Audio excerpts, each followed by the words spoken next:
day everyone, this is our proof video presentation in ADR. What is ADR? Alternative Dispute Resolution, or ADR, has a set of processes and techniques designed to help parties resolve dispute without going to court.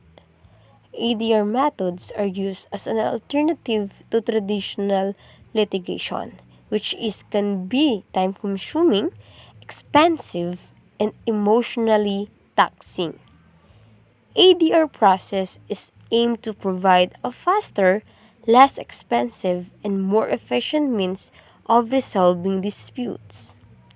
There are several types of ADR methods, including negotiation, mediation, arbitration, and also conciliation.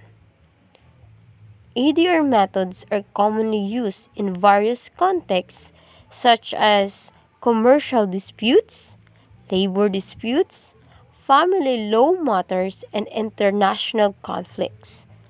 They can be used to resolve disputes in a faster, less expensive, and more efficient manner than traditional litigation, and they can help parties avoid the stress and uncertainty associated with going to court. So what is arbitration? Arbitration is a form of alternative dispute resolution, or ADR, where a dispute is resolved by one or more impartial third parties, known as arbitrators, who make a binding decision that is enforceable in a court of law.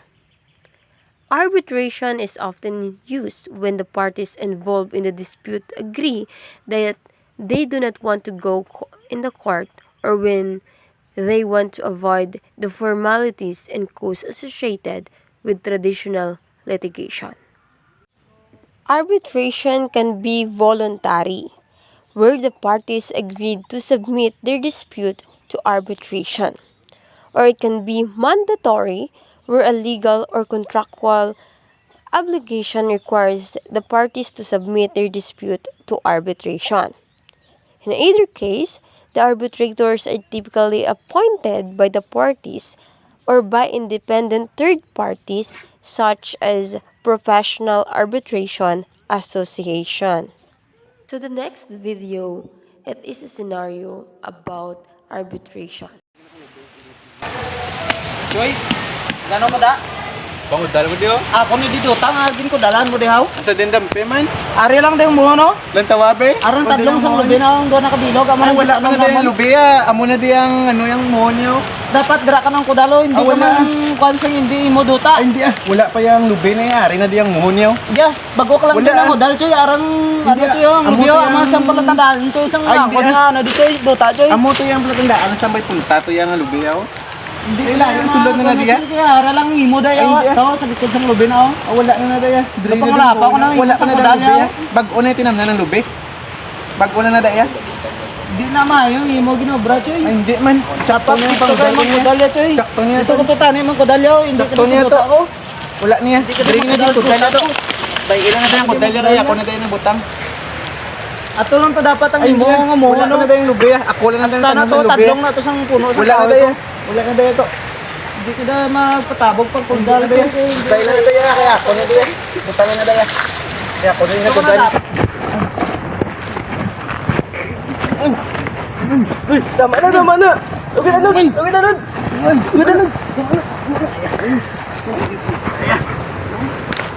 The next day.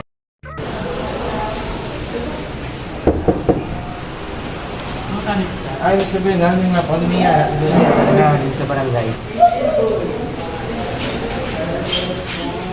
The following day. Sabi nga, kasi nga buwan, no? So, Mr. Lira, ano ba lang ang problema mo kay restarting lang? Ano nga, kung ka mo sa mga sitwasyon, pwede mo ba lang i-digin sa mga saysay? Hindi ako natabo. Pamagal niya ako sa likod ng balay. Ujak to lang ako ng pamagal.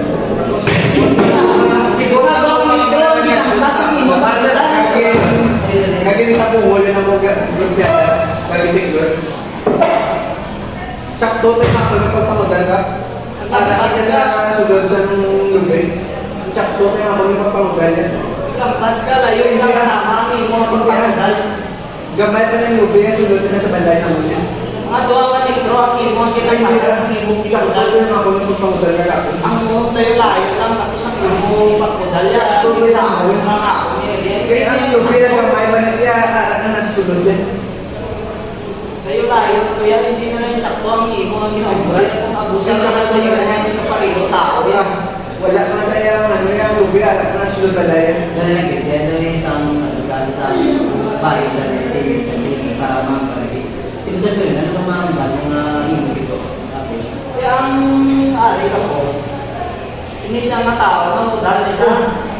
Kung isa pa ang iyang pagpangkudal, lampas na sa amon. Ay, itsak lubi nga ako ng pagpangudal yan. Kaya ang lubi, sulod na dahil sa amon yung saran. Hindi kaya. Ang buo niya, ara sa may ano, sa may likod sa kilid sa mga kalubi. Ay, hindi yan. Tatlong Lubi yan. Lubi ako dahil sa balay yan. Hindi kaya. Aral ka sa amon yung saran niya, lubi. Sige na natin. Nakapangudal na yung lubi yan. So, Mr. Pila, Mr. Mira, so masadis ko lang yung guro para sa inyo ang mga problema, no? Na mas mayo guro makuha mo sa umakuha kita sa muda, kaya para sa da, kabalaan na masito na hindi na problema nyo, hindi okay lang na sa mga diba?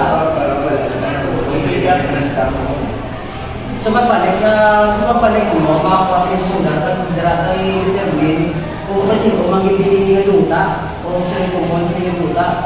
Iya, balik na naman. Tapos mabalik na sa mana. Bigyan mo dua, pinagod lang mo dua. The next day. So may aga sa yung mga sir, pinulang ka sa Pindira. So sa mga aga, alibigay ang katong nagar para ma-explain pa sino ginili ang duta.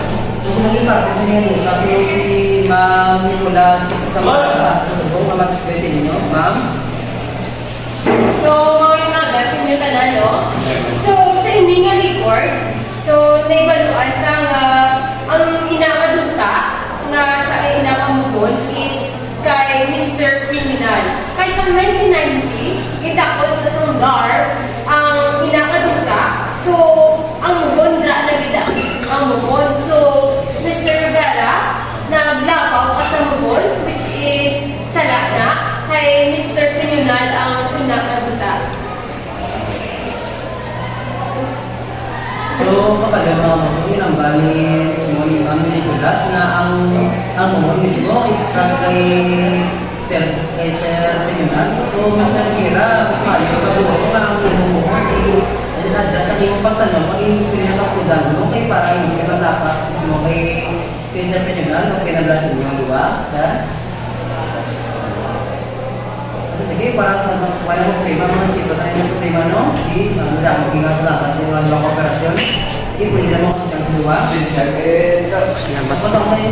Thank you, thank you.